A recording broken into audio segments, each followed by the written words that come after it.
So today we are actually talking about our love languages, basically understanding our partner. Let's imagine your mom shows love by packing extra paranthas in your tiffin when your best friend shows love by spending hours listening to your breakup story over chai. Or your boyfriend thinks buying you expensive gifts means he loves you, but all you want is undivided attention during your evening walks. Sounding familiar? So here's the thing, love is a language. And yes, everyone has their own dialect. So let's crack this code of love languages today and discover why sometimes the people who love us most seem to be speaking a completely different language. Dr. Gary Chapman identified five primary ways people express and receive love. Think of them as different radio frequencies you might be broadcasting on FM while your partner is tuned into AM.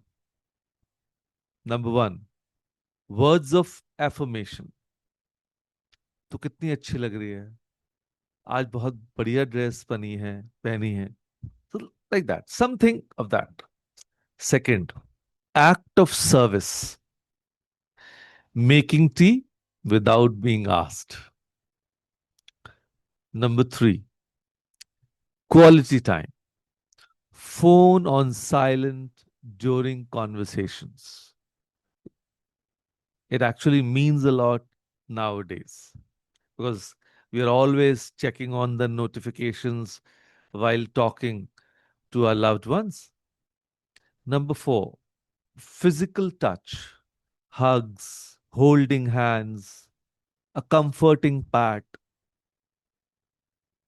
It actually shows that you are there, you are present. And number five, of course, I'm sure most women like that, receiving gifts. In fact, everyone likes that. Thoughtful tokens, not necessarily expensive. But here's the plot twist, your love language and your partners are often completely different. So let me paint some pictures you'll definitely recognize. Scenario one, the frustrated girlfriend. So Priya's boyfriend Arjun keeps buying her flowers and chocolates, but she feels unloved because he's always on his phone when they are together. She's actually craving for quality time, those undistracted moments when he actually sees her. Meanwhile, Arjun thinks, I'm literally spending half my salary on gifts. Why isn't she happy? So there is a disconnect. Both have different ways of understanding love. The scenario two, the misunderstood mom. Your mom wakes up at 5 a.m. to make fresh chapatis, of course, act of service, but you wish she would say, I'm proud of you more often, like words of affirmation. But she thinks action speaks louder than words.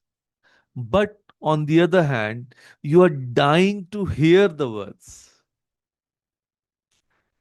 Okay, scenario number three, the touch starved friend. Your bestie always wants to link arms while walking or giving long hugs. But you show care by remembering her favorite books, surprising her with gifts, etc. So she thinks you're distant and you think she's clingy. Once again, a disconnect. Scenario number 4, the time hungry teen. You want your parents to put away their phones during dinner and really talk. That is spending quality time together. But they show love by working extra hours to buy you the latest iPhone. So, feeling neglected, and they feel that you don't appreciate them. So, here's where it really gets interesting. We tend to express love in our own language, not theirs. And that's where this disharmony creeps in. So, if your love language is act of service, you'll probably show love by doing things for the others. But what if your partner's love language is words of affirmation?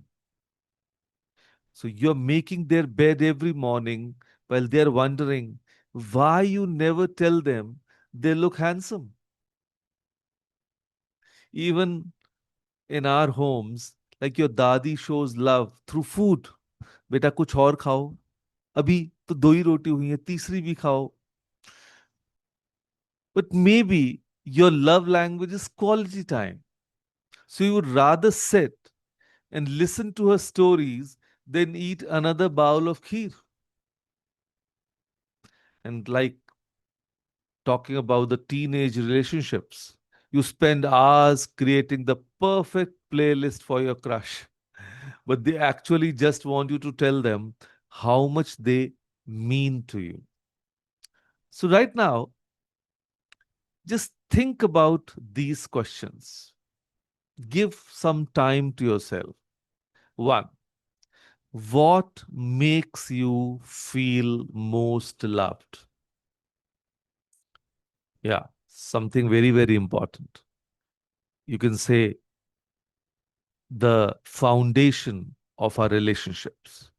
When someone compliments you, spends uninterrupted time with you, does something helpful, gives you a thoughtful gift, or shows physical affection, just different ways of showing love.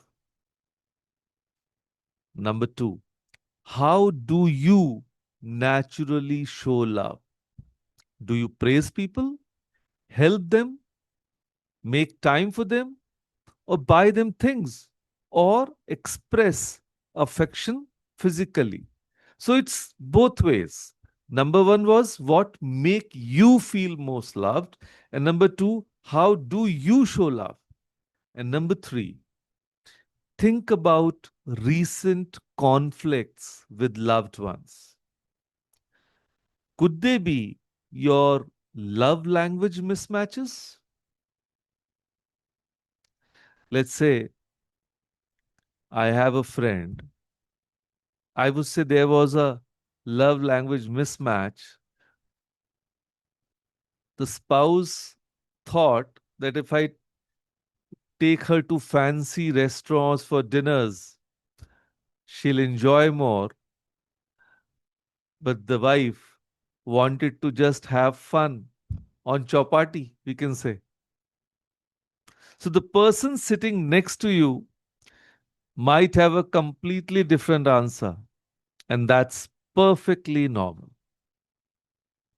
So here's the beautiful truth: love isn't about speaking your language louder, it's about learning to speak theirs. So when you start expressing love in someone else's language, magic happens. That friend who seemed impossible to please suddenly lights up. That family member who felt distant suddenly feels close. That relationship that felt stuck suddenly starts flowing. If I tell you about my spouse, she doesn't like to celebrate birthdays. She loves to celebrate birth months, right? the whole birth month. And she loves to receive gifts every day. And because her birthday is at the end of the month, so she gets to, she receives gifts on each day of the month. And that is her way of enjoying the birthday. And each one of us in the family actually chip in and make her month special. But yeah, that's the beauty of the relationship. So for you people, for the next 7 days, observe one important person in your life. Notice what makes them feel most loved, and then try expressing love in their language, not yours. Watch how a simple shift from why don't they understand my love to how can I love them in their language transforms your relationships. Because at the end of the day, love isn't about being understood, it's actually about understanding. So, with that thought, thank you everyone for joining us today. Thank you.